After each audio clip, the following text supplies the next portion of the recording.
Let's get ready to rumble!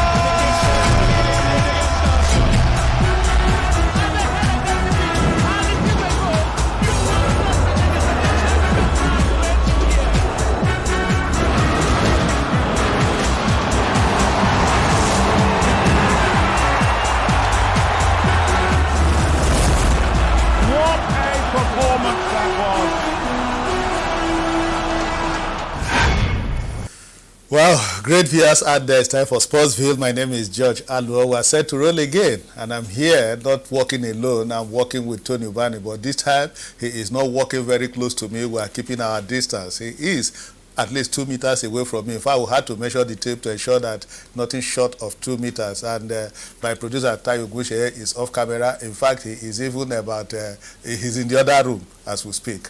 Well, as usual, this is COVID-19 period, but we'll have to thank the government for the effort they are doing to make Nigeria safe. And still talking sports, our people have been sending viewers. They've been bombarding us with messages, reaction to what we did last week. And the #1 sports writer talk about sports writing in Nigeria, talk about the president of SWAN, Sirawo. He is a permanent secretary, Honor Sirawo. He spoke exclusively to us on how the pandemic has taken its toll on sports. As usual, let's start with this break. When we'll come back, then I'll introduce my guest. Don't go away. It is Sportsville.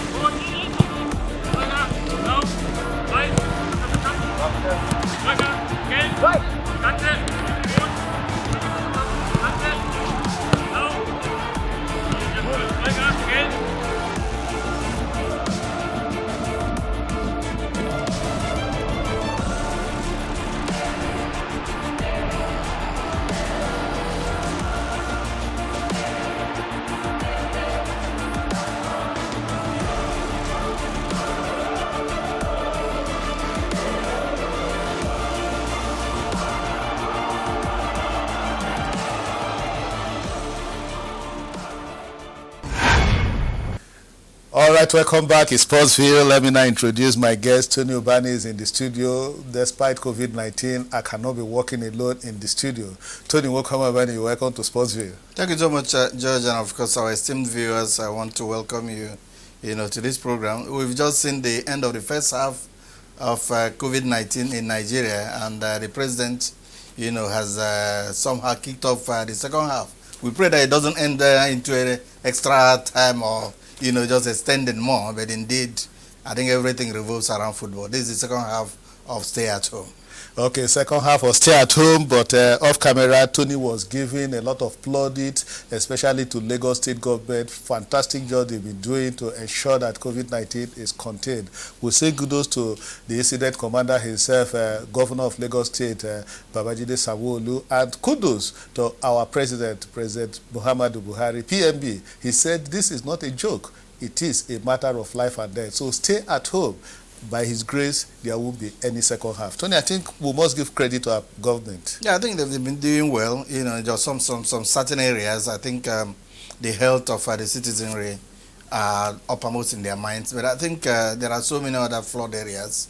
The areas of distribution of food, amenities and getting some things. It's really been like a joke. So many people, we equally understand that so many people are suffering.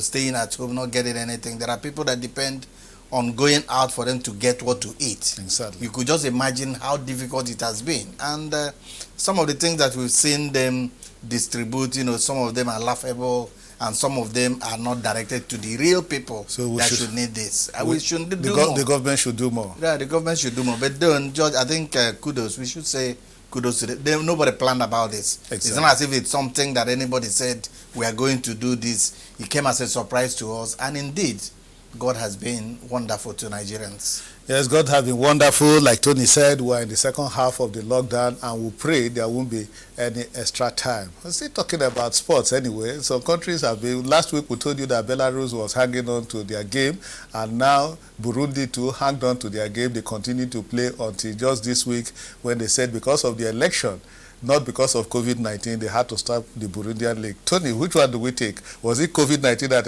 eventually stopped the league in Burundi, or because of the election? The FA president said it's because of election. Yeah, George, they said it's because of the election, but I don't think that there is any country that is an island in the world as it is. As in, it's a society that has been brought together by communication. Mm-hmm. Every place has just really been brought together.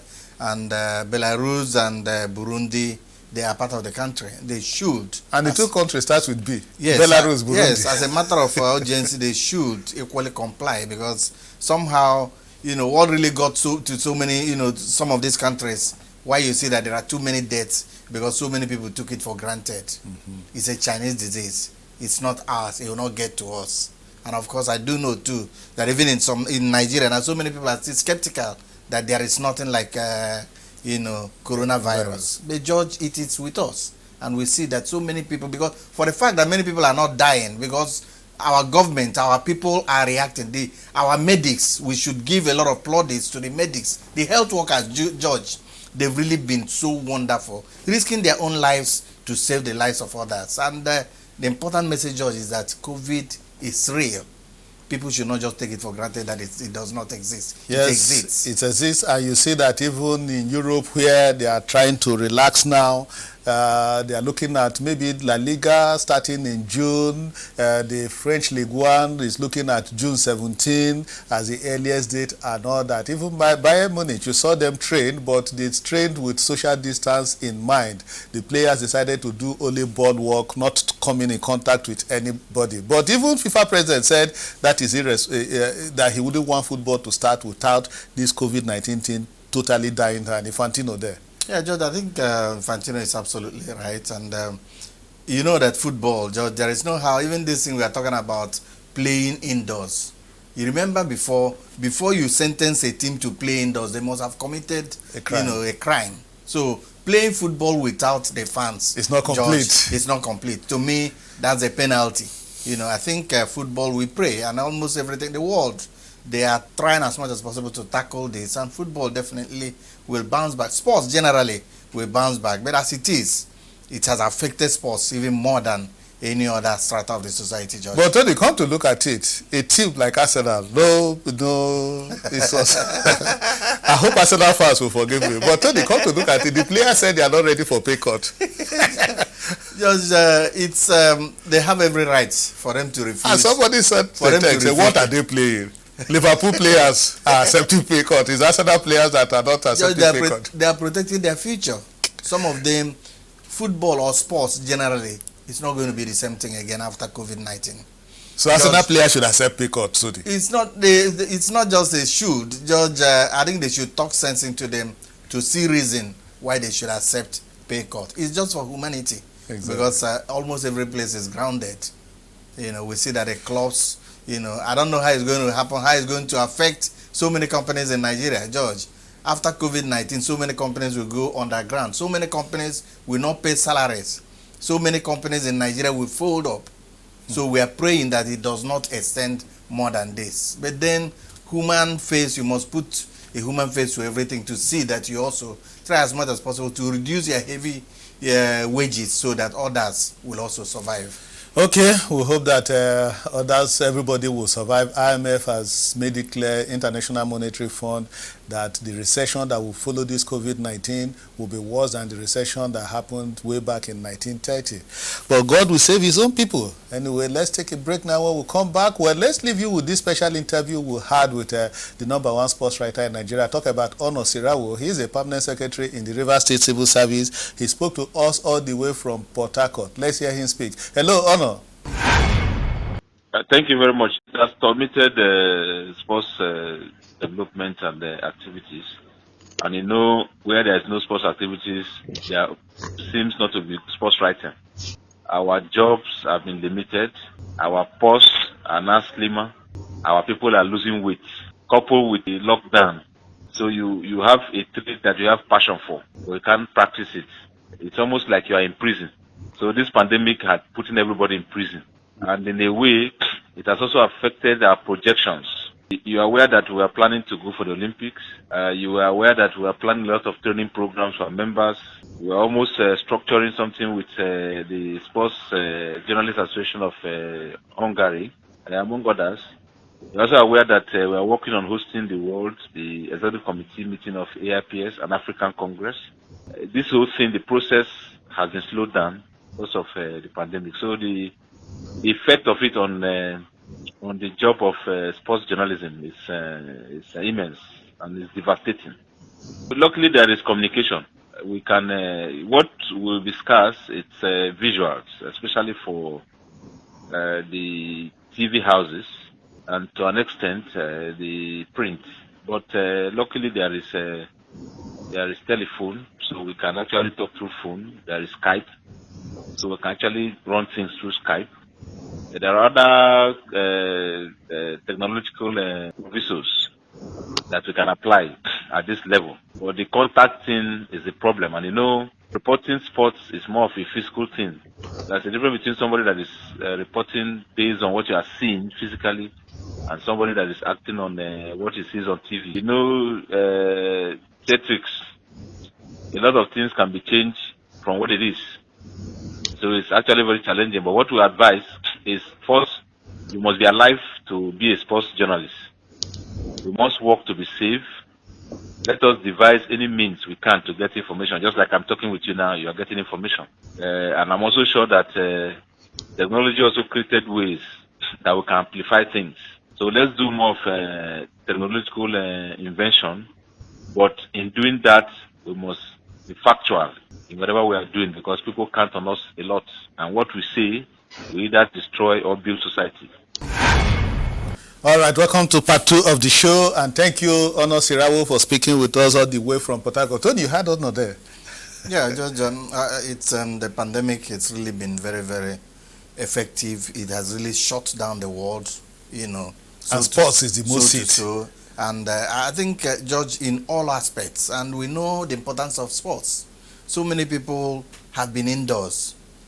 So many homes, so many women have really been happy, at the beginning of this, that their husbands, they can stay at home. But then, George, it's getting worrisome.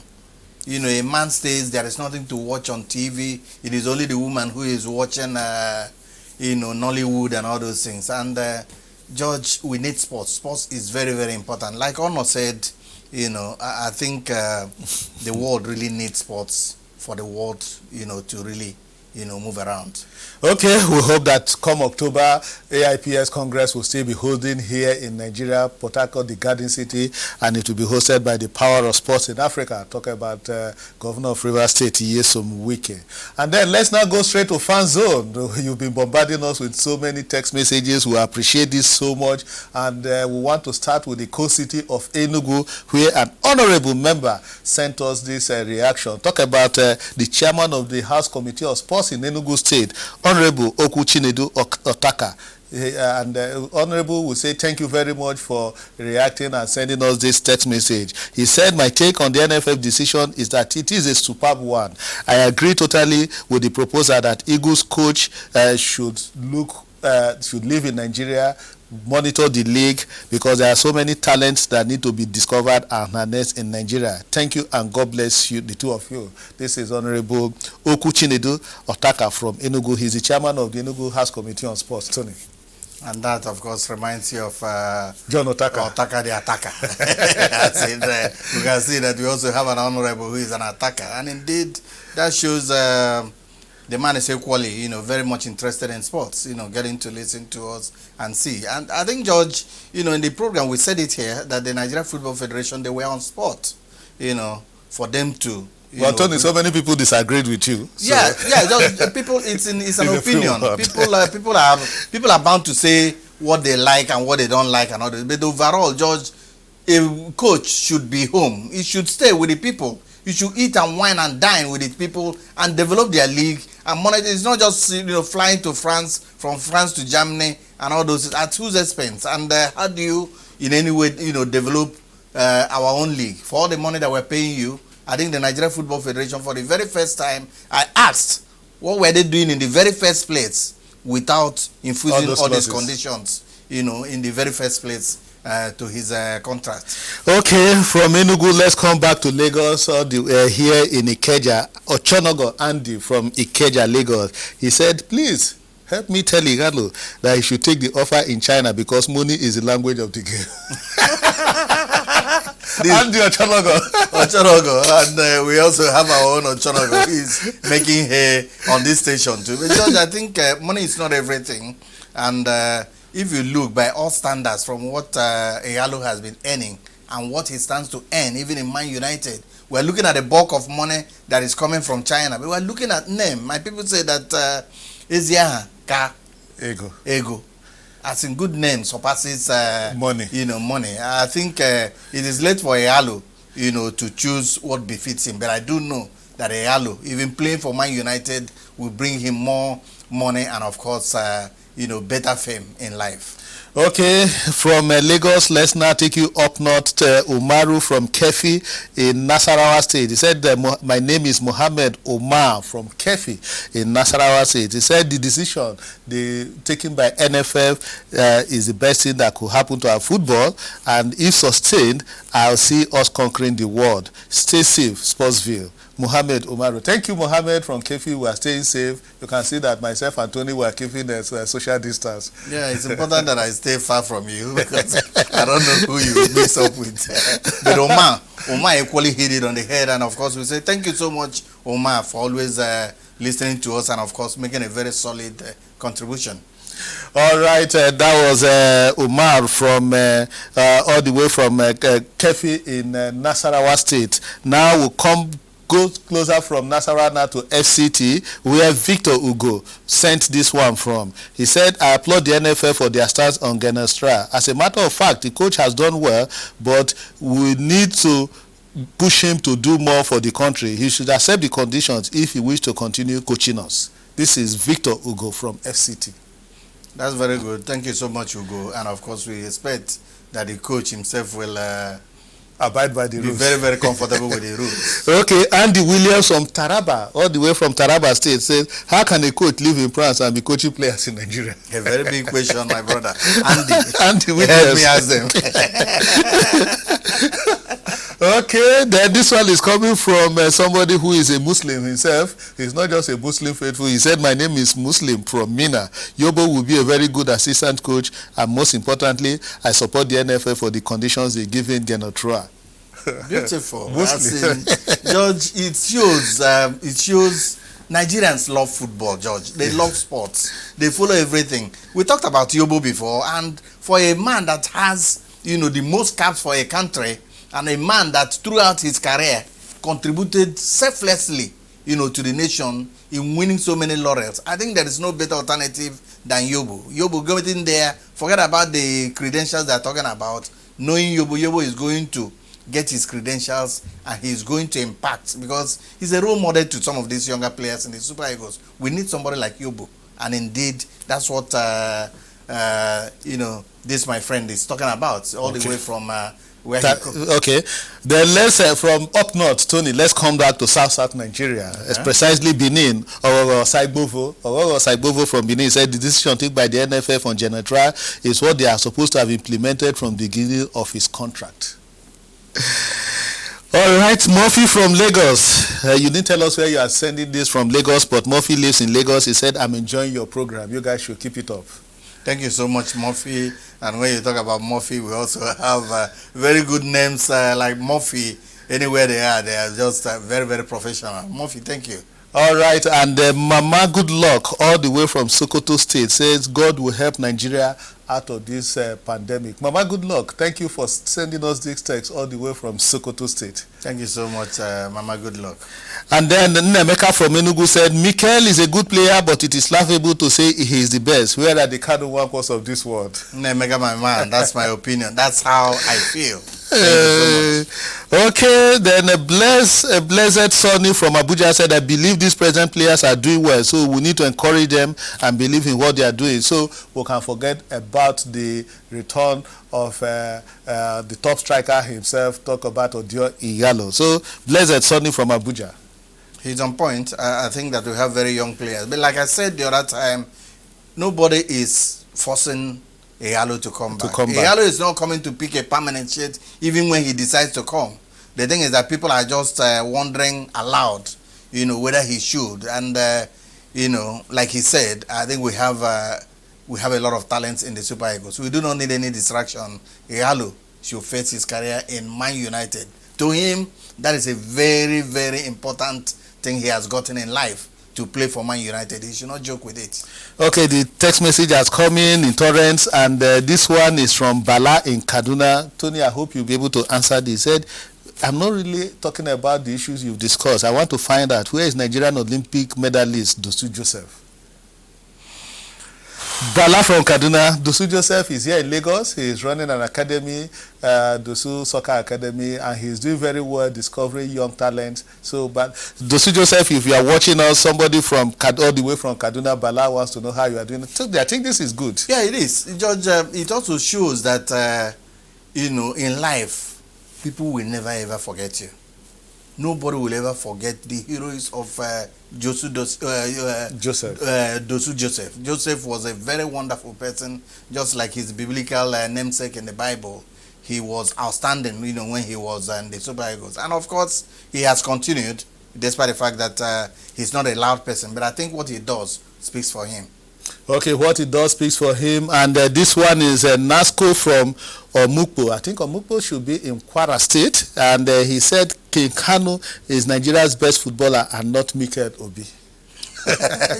We can go on and on and on and on. And of course, we talked about there are generations, George. You look at the generation of the Christian Chukwu, the Odegwa, Adoke, Masemeka, them. You look at, if you begin to talk about, what about Stephen Keshi? Have we forgotten him? Exactly. Have we forgotten about Stephen Okechukwu Keshi, the boss himself? May God bless his soul. Yes, the big boss himself, may God bless his soul. Palmer from Obalende here in Lagos said it's a good idea to live and be paid in Nigeria, talking about General. So he should come back and stay here in Nigeria. Palmer from Obalende. And when you are paid in Nigeria, you can as well, change your money to any currency you want to get. Just even in Tony, I hope the players themselves will be paid in Naira this time. Absolutely. It's been carried. And Pinnick says that it is a federal government policy. It is not about anything. I do not see anything wrong in it. George, if you do not like Naira, you want dollar, you can take your money, turn Naira into dollar. It's still the same thing. Even though there are going to be a shortfall and all those, but it's our money. We should be very proud of our currency, George. If they don't like the money, George, let them give it to me. I like Naira. I'm a Naira mania. Okay. I don't know whether Tony is ready to change anyway. Okay, let's go back to Edo State. Jollity from Edo State. Jollity, I like this your name. He said if I cannot cope with this demand, let him go. You can't force him to agree because football needs special attention. And he cannot give special attention to our football when he lives in Europe and coach in Nigeria. Jollity from Edo State. Jollity, very good name. And that's exactly what we're doing on the studio here. We're really enjoying ourselves. And you have said it all, my brother. I think Raw has no other choice. If he has another choice, he should go to that distance. We have even some players in Nigeria that can take up that challenge of coaching Nigerian team. Okay, but this man disagrees from Ibadan. Yemi from Ibadan says, if I should go about and watch our league matches, then what is the role of Nigerian coaches and the LMC? George, we are not saying, I think it's a misunderstanding. We are not saying in any way that Raw should leave his job. Raw is in charge of the national team. But then it is also behoves on him to watch, to see, how do you bring other players? If you are talking about, coaching the national team, you must equally think of replacement. You must think of adjustments. You must bring in inputs. There are so many other fantastic players everywhere in the world. Players are always, being changed. New players, fresh legs are being brought in. And you cannot just sit in one place or just stay abroad to know what is happening. Almost all these players, the kind of ones, all of them went through the League of Nigeria. So Nigerian League is a very, very good league. And it is only a good coach who watches them that will also bring that goodness into the national team, George. Okay, let's come to Amero. I think this is in Lagos. My name is Akin, living in Amero. Have they banned the league, or when is it going to stage a return? I can't wait to see football back. Tony, when are we going to see the game back? Yeah, George. Akin is asking. Yeah, football is at a standstill now, because of the COVID-19 pandemic is not only in Nigeria, it's everywhere in the world except for some Panya countries where George was mentioning. George, you know the countries that are still playing football. Well, they have Burundi. Burundi. The Burundi League is it has been suspended now. All right, well, thank you so much for sending us text message. You cannot continue because of time. Time is not our friend, but Nick Madaki from Kaduna will appreciate your text message. You said you are impressed with what we are doing here in the studio, and so many other text message that we cannot take. Thank God from Benin in the Edo State, Blessed Sonny from Abuja, and so many text message, but because my producer is telling me that we need to take a break now, please let's take a break. When we come back, we'll continue. We'll be rounding up. I hope you have enjoyed Sportsville today.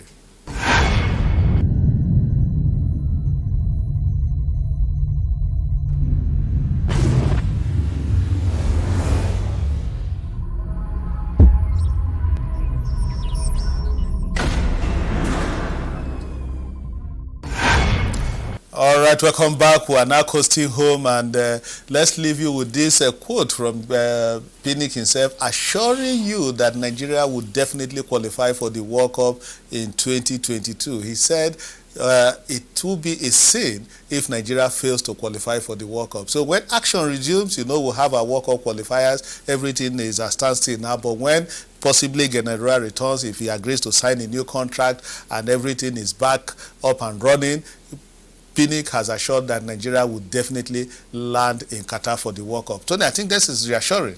Yeah, it is. And Pinnick has always been, at the vanguard of Nigeria, being at all the World Cups, all the important competitions. And President of the Nigeria Football Federation reassuring Nigerians, it's refreshing, George. And I think that's the type of things that we need. He has brought a lot of hope, despite the lockdown. The president of Nigeria Football Federation says Nigeria will qualify for the World Cup. I think there is nothing better to take away than just to applaud Melvin Pinnick Amaju. Okay, Nigeria will definitely qualify for the World Cup. That's reassuring. And then one competition that will not take place this year, Tony has always been there, but unfortunately he will not be making it to go and eat monkey meat in Benin this time. Talk about the Pepper Road race. It has been cancelled, unfortunately. The pandemic taking its toll on sports again. Yes, Mike Itamagbo, just considered almost everything, just like every person in the world have been considering. And I think it was a very, very good decision for them to put off Okpekpe, because of the pandemic. It's not a cancellation. They just postponed it. I spoke with Dare Son, the man who has been in charge of publicity for, Okpekpe. And I think, by the time we get the better part of COVID out of our way, I think that Okpekpe will definitely, have its way. And then the monkey meat will be free to... So Tony is still hoping to go and eat his monkey meat in Benin. That's the show. I hope you've enjoyed Sportsville. Thank you very much, Tony Ubani, for coming to Sportsville today. Thank you so much, George. And of course, thank you so much for also having time to watch us. This is our program. All right, I hope you have enjoyed Sportsville. Please stay safe, stay at home.